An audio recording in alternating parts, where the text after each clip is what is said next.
Sup guys? So my last video I gave my thoughts on the card of SummerSlam 2019, which I was in person for. But in this one I wanted to go into why, other than being a WWE superfan and a Shane McMahon superfan, why being at SummerSlam 2019 was a very memorable experience, a very, important thing to me, even to this day. And just why it impacted me so much even to this day. So I was able to go thanks to my significant other being able to get me a ticket for what was supposed to be a birthday present, because SummerSlam was 3 days before my birthday. So I literally said, when I found out they were coming to Toronto last year, I said, I just want a ticket. That's all I want for my birthday. Like, that's it. Like, that's all you'll have to get me. And you'll make me the probably happiest girl on earth. Not that he already wasn't, but you know what I mean. So, I was able to go, which was a great experience. I got my ticket in May, which was before, Shane was even announced that he was going to be in a match. I had a feeling that he would be somehow involved, given he was the commissioner of SmackDown at the time. And I figured, you know what, even if he just makes an appearance, that's good enough for me. So you can imagine my surprise and my excitement just getting even more when he was announced in a match. Like, I was just like, yes, after 21 years of being a fan of this man, I finally get to see him perform live for the first time. And I was already excited enough about being able to go to SummerSlam, and I'll tell you why. So I got introduced to WWE way back in the day by my grandfather, my late grandfather. And he introduced, he got me watching it, he got me into it, and I wouldn't really say I was too much of the super fan that you guys now know.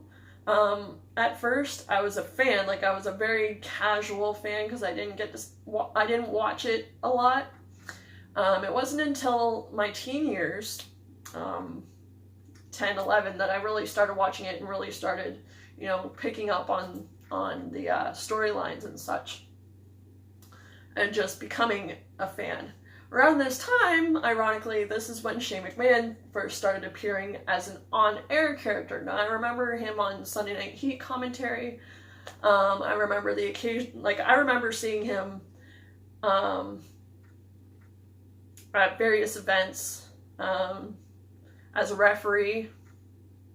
I had a feeling I recognized him when he became an on-air person. I'm like, wait, wasn't he a ref? And then, sure enough, he was a ref. Of course, he had a different name when he was a ref, but as soon as I saw him, I'm like, yeah, that guy used to be a ref. I swear by it. So, I had my favorites back then, of course. I had Trish and Lita and all, the Hardys. I was a major Hardys fan. Of course, I loved, Edge and Christian, not only because they're fellow Canadians, but just because I was a fan of their work. I was a fan of their, the way their comedic abilities, their mic abilities, their, athletic abilities. And then I see Shane come in, and the first promo he officially pulls off is the one where he hired Stone Cold back. And that was it. He was my favorite from, that moment on. I was like, yes, I love this. I was just starstruck, and I was just like, yeah, he's my number one. And I get teased about that even now. He's my number one above anybody. He is my number one. Shane is number one. Everybody else is a close second. But I followed his career from then on. I was a fan of the fact that even as a character, he stood up for himself. He wasn't afraid to, stand up to people. He He wasn't afraid to do what needed to be done in order to get what he set out to do done. And that hit a chord with me and has for so many years. Just because all of the things that I've personally gone through in my life, it was just something that just encouraged me. Now, of course, he's a pretty good looking dude. I'm not going to deny that. Dude's gorgeous. I'm just gonna state that right now. But more than that, it was just I admired his way of being. So having a mutual love of wrestling with my late grandfather really just helped us bond. And he would tease me about being a Shane fan all the time. Like, he's like, how can you like him? Like, that's Vince's son. I'm like, yeah, exactly. He's Vince's son. He's like exactly like Vince, but also nothing like him, so that's why I like him. But, so I always, like, anytime he was on TV, I would, not that my late grandfather wouldn't tape, Raw, SmackDown, Metal, Sunday Night Heat, like, I literally had tape cassettes full of taping Sunday Night Heat, just so I could listen back to it, while I'm doing homework or whatever, because back then we didn't have the network where you could just rewatch it as many times as you want. We didn't have PVRs back then. You literally had to use the VCR, and sometimes that just wasn't available, so I had my, Ghetto Blaster, my tape player with me at all times, so that's usually how I did it. So, and of course, I've been a Stephanie fan pretty much almost as long as I've been a Shane fan, but even she takes a close second to him. Like, Shane's my number one. Always has been, always will be. And I really love the invasion angle. Like, that was just awesome. Even though it was booked just terribly, given the circumstances, but I still was like, Shane's on my TV, I'm good with that. Like, of course, when 2003 hit, I was so happy, because when he came back, I was so happy. Like, he had gone off screen for quite a while after the whole invasion angle ended, and seeing him back actually on television in an angle, first with, Kane, and then incorporating that into the thing with Bischoff, and then back into the thing with Kane, and then just kind of, like, anything he did, I would pop for, like, I would mark out. And just, I have always had that admiration for him, so that's what fueled my fandom of him. And it also helped me through a lot. Like, WWE has always been my number one escape when I've been going through stuff. It's just something that I can turn to turn my brain off and just enjoy. And that's why being in person at SummerSlam was very important. Now, I had missed the 2004 SummerSlam, but I promised myself the next time they come back, I'm going to be there. So as soon as I heard in 2018 that they were going to be in Toronto for 2019, I was like, I need to go. I do not care. Like, I'm going. So thankfully my significant other was able to get me a ticket to it, which to this day I'm just like, thank you. And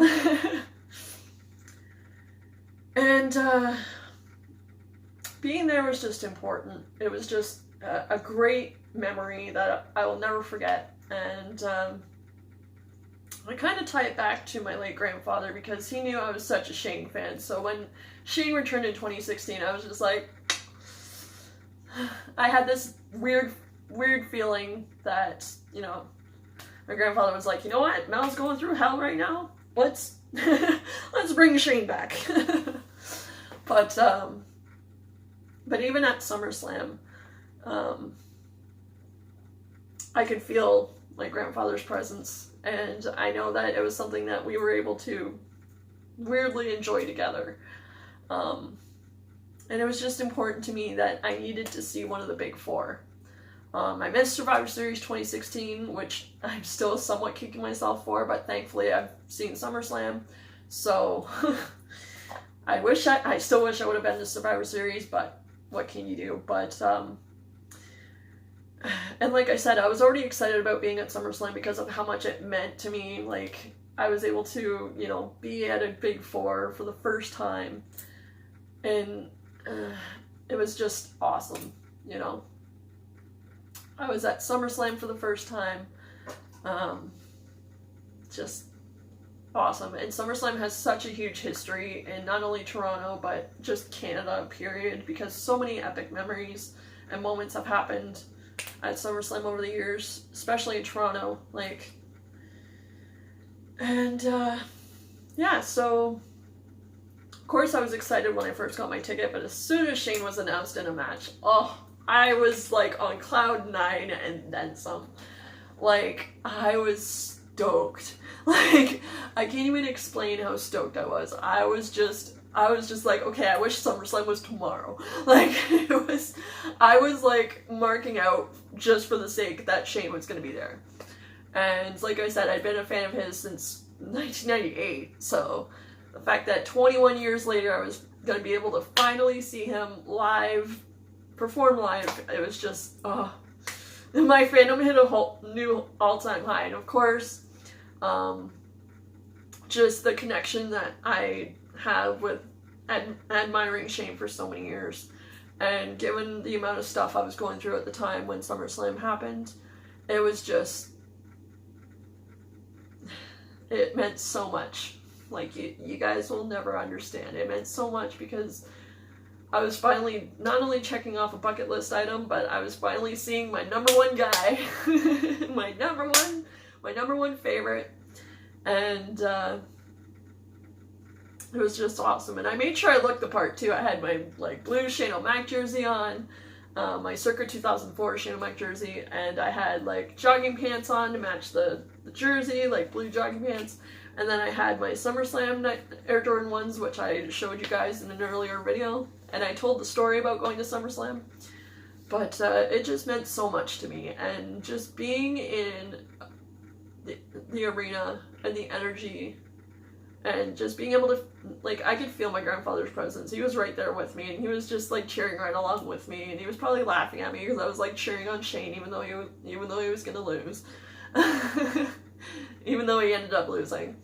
But no, I've admired Shane McMahon for a while, so the fact that I was able to finally see him live, just, I was like, it even like gets me not just happy, but just almost like wanting to tear up, because just the amount I look up to him.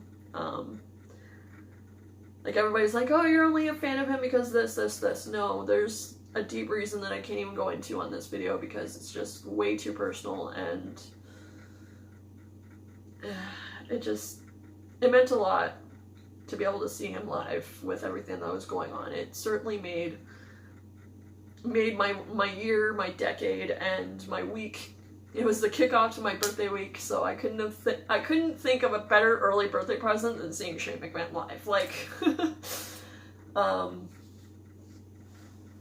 but it was a great day, and I was able to, you know, I paid for a Greyhound ticket to and from London to Toronto and back. I met great people waiting in line at Gate 1, the Nooners. What's up, y'all? And I got to see, like, you know, a few guys, like, wrestling. Like, wrestling inside the Scotiabank Arena while we were waiting for the gates to open. It was actually pretty cool. That was definitely a kickoff to the kickoff. But, no, just being able to be there was just, it meant so much because, it had been the first event, the first Big Four event I had been at since my grandfather had passed away in 2003, so that just meant so much. And just after everything I'd been going through, there was one thing I was looking forward to for so long, and I'll never forget that memory as long as I live. being in there, being at SummerSlam for all the moments that happened, I was so happy to have experienced it live. The network doesn't do it justice. It really doesn't. But mostly because just finally being able to see Shane McMahon live, like, that's the number one thing that will always be a bonus to being able to go, is finally being able to see somebody I look up to so much perform live for the first time. I would go to house shows hoping that he would maybe make an appearance on a house show, but he never did. I'd actually stopped going to house shows because of that. Because he wasn't appearing at them, so I literally would just be like, no, go stand outside for autographs, that's about it. But I wanted to go to SummerSlam because I had an inkling he would at least make an appearance, given his role at the time. But being able to then have it turn out that he was going to be in a match, I was so happy. And of course, I got the shirt after the fact. I didn't get this the day of the event because I was broke that day. Like, I literally had enough to eat, and that was about it. So, but I got this a few days after I ordered it on WWE Shop. And it's not that I was there on the back, like at the actual venue itself, but I'm happy because it's just a nice memory to look back on. Every time I wash it and go to put it away, it's just such a good memory. I'm rambling, aren't I? But being able to see Edge live for the first time since 2006, that was cool, because he was at the house show in 2006 here in London that I went to. Seeing Trish live, I've been a fan of hers forever. I have the Attitude Era replica belt, partially because I was such a fan of her and I just wanted that, history, even in a replica, so. And seeing Natalya, I love Natty to death. Not only because she's a fellow Canadian, but because she's just an awesome person, inside and out, like on screen and off. She's just one of the best people, so. But of course, the icing on the cake was seeing Shane. I will always say that. I will be like, oh, this is great, this is great, this is great. And the icing on the cake. But, yeah, so that's my thoughts on the experience. That was SummerSlam 2019. I was there in person, and I will never forget that as long as I live. Bucket list item, check. Hopefully they can bring WrestleMania back, because I would love to be able to go to that after everything. It's going to be strange after everything goes back to normal, because now with all this, like, how many people are going to be allowed in the arenas now? Especially for the Big Four, like, it's, yeah. But I was just saying to one of my friends earlier, I'm like, I'm glad this SummerSlam happened last year, that I was able to see SummerSlam last year, that I was able to see Shane live last year, because if this would have been happening this year, I would have been at a loss for words. I would have been like, just no. But yeah, so that's my SummerSlam experience. The guys in my section were awesome. They were hilarious. They were drinking their faces off, and all he said to them was like, look, just don't spill it on my jersey, because I don't want to be going back to London smelling like booze. Have a good time, enjoy yourselves, but just don't spill it on me. And those guys were awesome. I wish I could find them again, because they were just awesome people to hang out with, and they got, we went back and forth, playfully back and forth with our cheers and boos of, different people. Of course, they booed Shane because they knew I was cheering for him, but again, it was a great time. And the kid a few rows over was my spirit animal. Like, this kid was so into it. He was like what I was at his age. Like, he was so into it. He was more than I was at his age, because I wasn't really, too much of a fan until probably I hit 10 or 11, but he was like 7, 8, if not younger, and he was just right into it. So that kid was my spirit animal for like the whole night, and he was just loving it, and it was a nice reminder of this is what the whole purpose is to entertain, and that kid was totally into it, and it just reignited my passionate fandom for it. So, but yeah, so that's my thoughts of being in person for SummerSlam 2019. And like I said I was going to do in my other video, These are the Jordan 1s I've been wearing today. They kind of match my SummerSlam shirt, like the orange on it, so I figured I'd wear my Halloweens. Air Jordan 1 mids. Bottoms are a little bit dirty, but that's okay. But yeah, I'm wearing my Halloweens, so yeah. And I still have my setup, my Money in the Bank briefcase, and SmackDown, Raw, and World Heavyweight. So yeah. Those haven't moved. I've probably adjusted them a little bit, but they haven't moved. But anyways, that's it. That's all. Be safe. Love y'all.